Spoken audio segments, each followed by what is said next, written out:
ini saya buka di sini, sebenarnya saya nggak mau buka. Beliau menuduh bahwa yang mengambil uang tersebut adalah suami saya, Mas Ana Hermansyah. Tapi kalau cerita ini masih mau ingat kejadiannya. Akhirnya saya berantem sama Mas Anang hari itu. Oh belum. Dia menuduh bahwa Mas Haris sama Bunda yang ngambil tuh Mas Anang uangnya. Atas perintah Mas Anang. Ada selisih uang. Ada atas perintah Mas Anang. Saat itu Mas Anang masih berdarah-darah, kepalanya habis apa? Tanam rambut. Jadi begitu saya mau ngamuk, ngeliat dia berdarah-darah lagi kesakitan tuh kayak saya yang salah sih. Karena kan kita istri kadang-kadang harus tahu momen tanam rambut ya, harus tahu momen juga kan, walaupun itu uang besar ya. Saya udah bilang, Riz, saya nggak tahan ini, saya tidur sama dia nggak tahu apa-apa, tapi saya nggak mau ngomong gitu. Aku bilang, tahan dulu Bun, dia bilang. Akhirnya hari kebesokannya, jadi ada 3 hari jeda. Terus aku bilang, Riz, ini yang salah siapa ya? Apa bener Mas Anang yang ngambil? Tapi Mas Anang tanda tangan Mas Anang. Mas Haris di situ bilang, Bun, Mas Anang ngapain mau ngambil uang dia sendiri terus dipakai buat sendiri? Aku bilang, aku masih seuzon. Dia pengen bikin studio, dia lagi mau apa, siapa tahu mau diam-diam dari aku gitu. Terus akhirnya 3 hari itu, di saat saya punya setengah kecurigaan ke suami saya sendiri dan setengah curiga ke dia. Kenapa saya ada curiganya sedikit ke suami saya? Karena tidak pernah terbesit di kepala saya orang ini mampu dan berani melakukan tindakan separah itu. Ya, ini baru di satu tempat nih, belum yang lain. Gak pernah terpikir gitu. Gak mungkin gitu kan, orang gak ada potongan kayak gitu. Tapi juga kalau nuduh suami juga, ya saat itu saya bingung banget lah.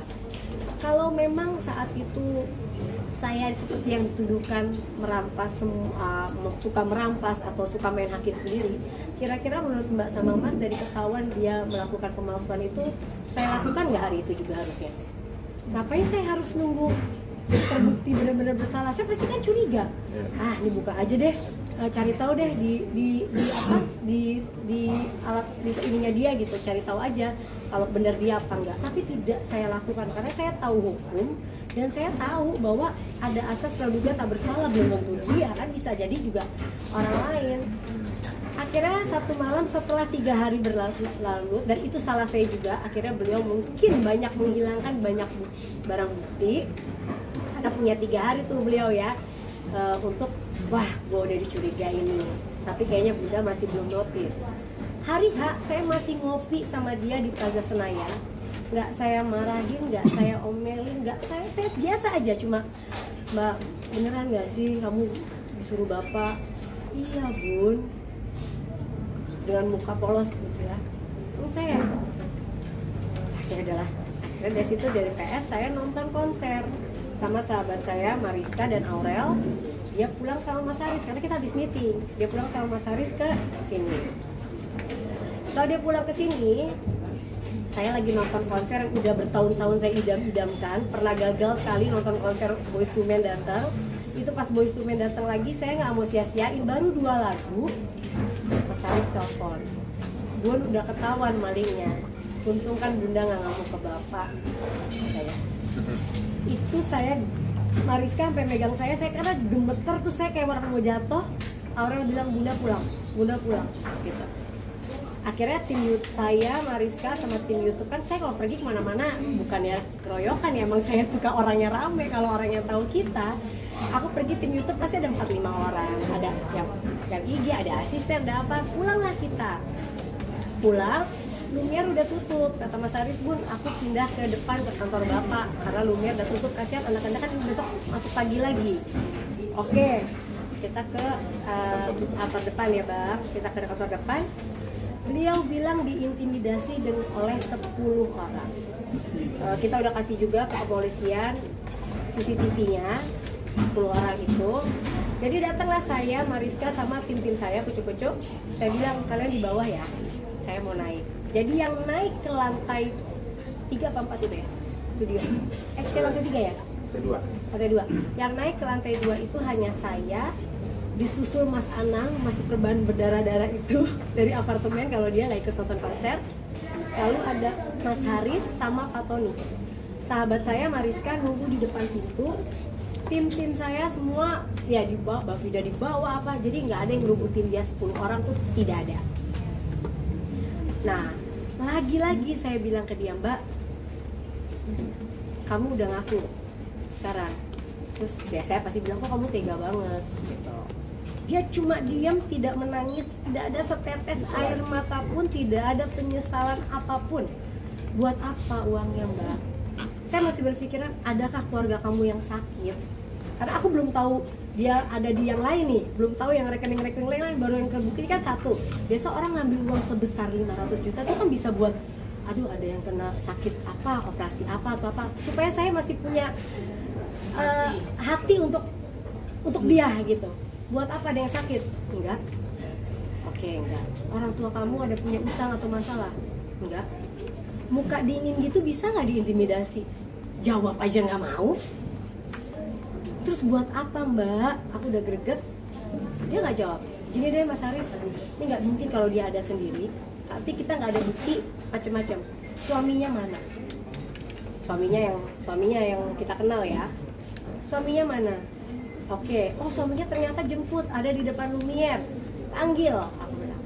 Panggil suaminya naik supaya kita nggak juga ada kesalahan gitu loh kan, dia orang sendiri dan dia bener-bener gak mau ngomong, cuma gini doang megang ininya apa HP-nya begini. Udah datang suaminya ke atas, kita tanya, Mas, ini ya dia bayinya di atas, aku di atas ini, Mas Anang di sini, suaminya di bawah gitu kayak jongkok.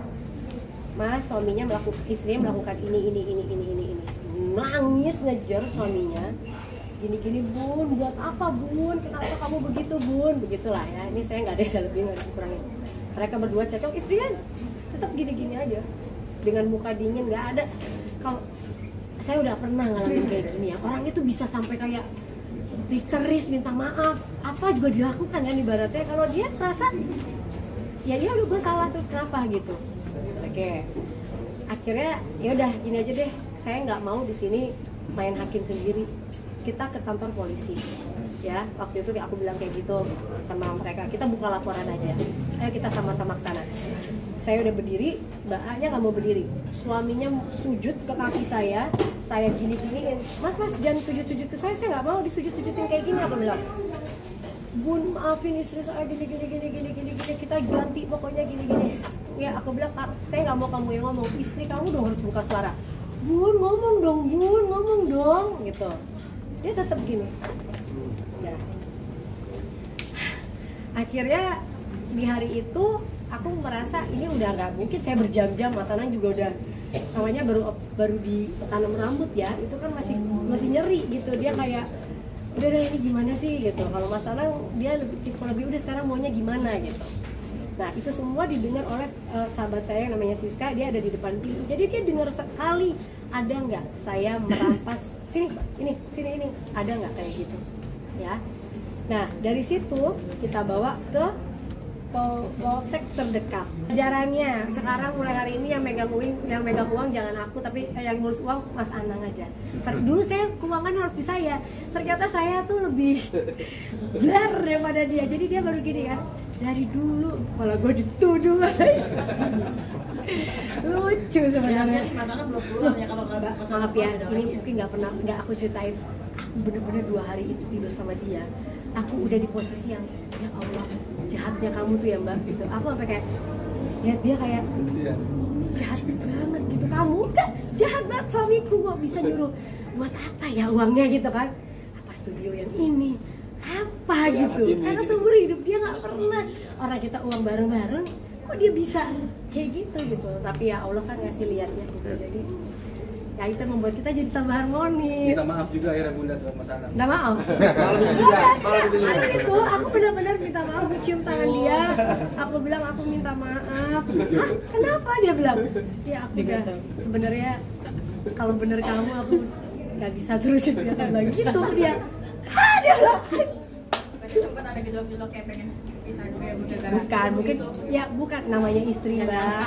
Ada suami narik uang segitu, ya kan bagi saya kan, iya. Coba kamu, pasti kan kayak kok begini ya suami gue yang gue banggakan sama ini. Iya gitu jadi ya. Oke.